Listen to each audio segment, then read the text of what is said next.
We had a visiting priest covering for me yesterday at the 4 o'clock Mass. So I want to share with you a little bit of his homily, which I heard already, thanks to our razzle-dazzle new sound system.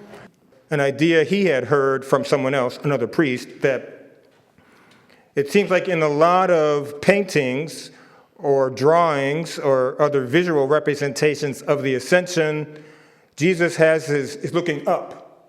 But a lot of times when you leave people or you leave someone, you look back at them for as long as you can, trying to get that last glimpse of them, particularly when you're concerned about them.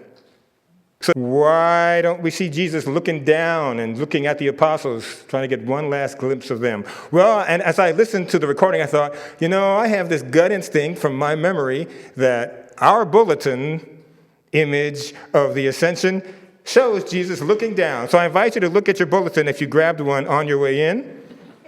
This stained glass representation of the Ascension from the Cathedral of Detroit, Michigan, does show him looking down and his arms wide open, blessing them, which reflects this gospel.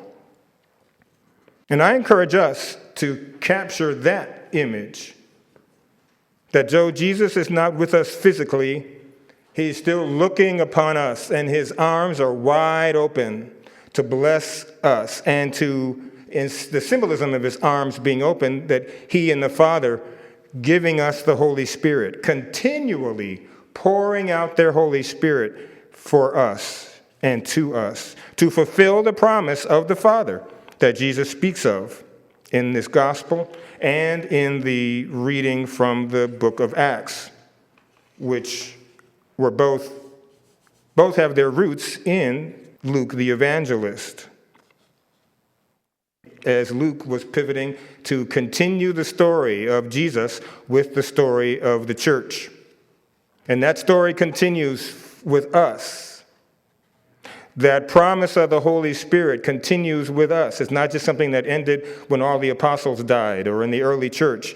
He and the Father are still giving us the Holy Spirit to lead, to guide, to help, to strengthen, to encourage, to correct when we need correction, to change our course of action when it's going to be displeasing to God, to strike our consciences, to make us feel healthy guilt with sin so that we will ask God's help and do our own human side of resolving to sin no more.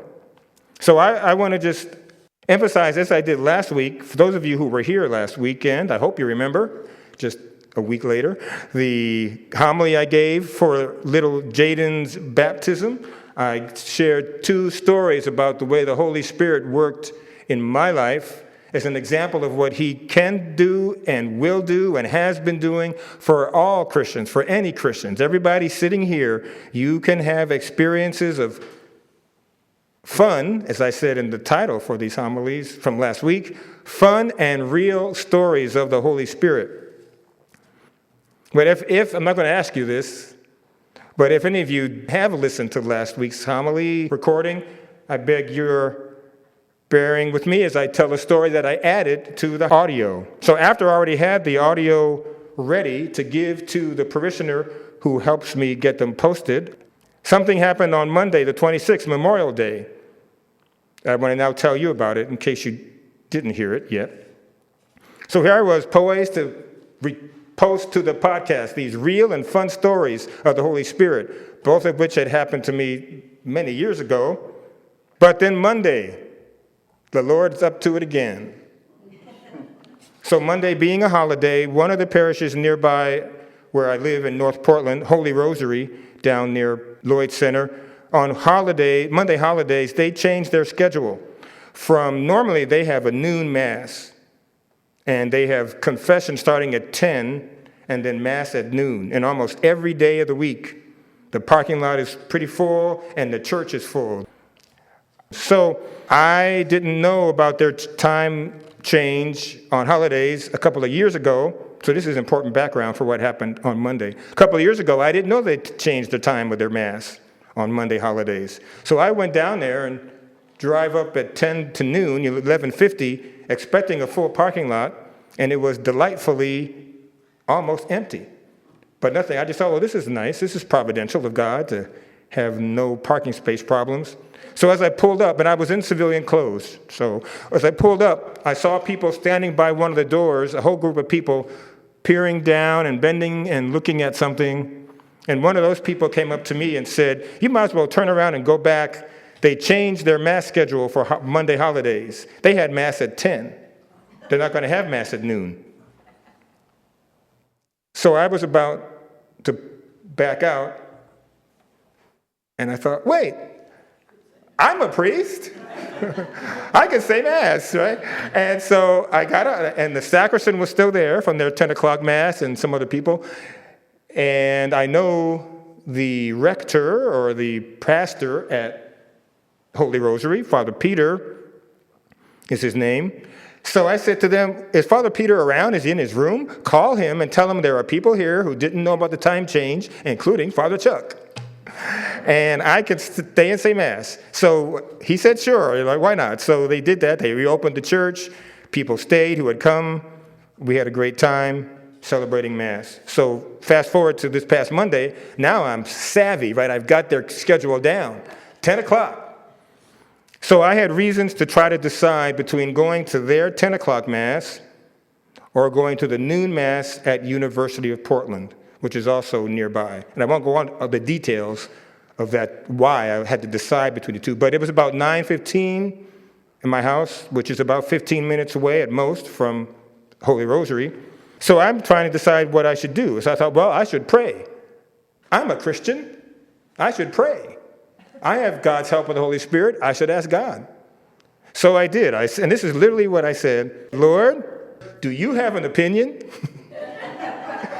about whether I should go to 10 o'clock Mass at Holy Rosary or a noon Mass at University of Portland? And if you do, please let me know. So over the next 15, 20 minutes,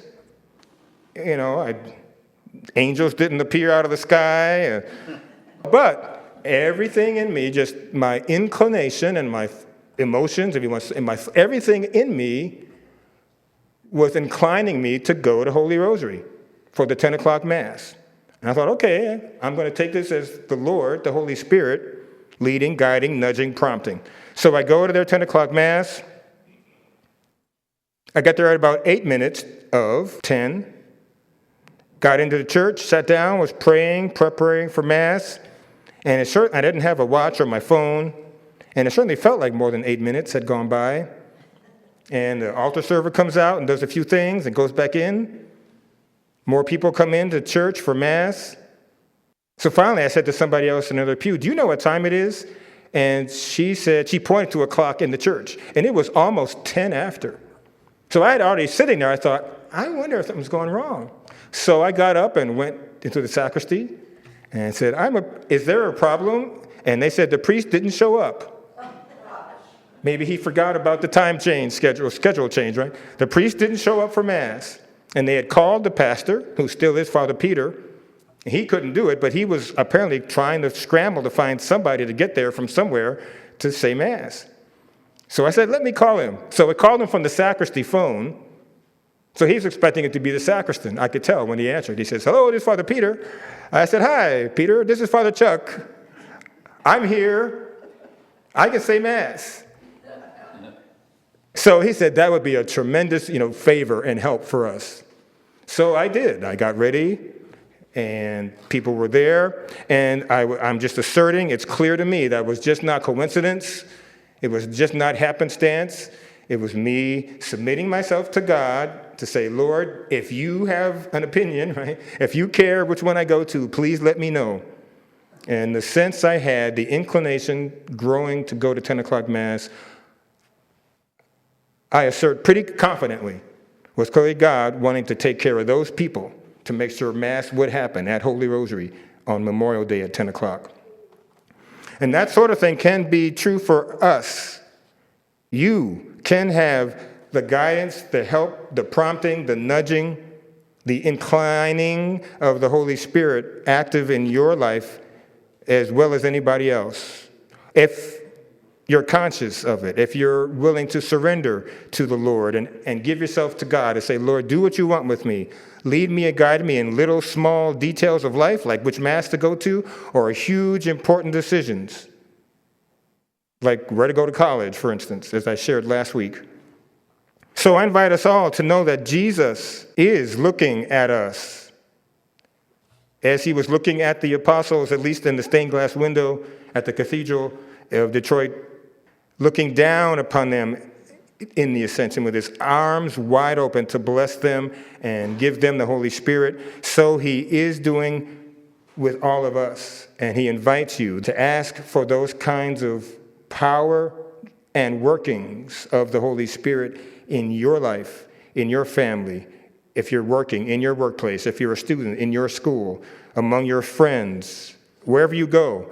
Ask God the Father and Jesus to continue fulfilling the promise of the Holy Spirit. Let us ask God to continue to bless us and to use us to bless others, fulfilling the promise that Jesus made throughout his time here, and particularly in the Ascension.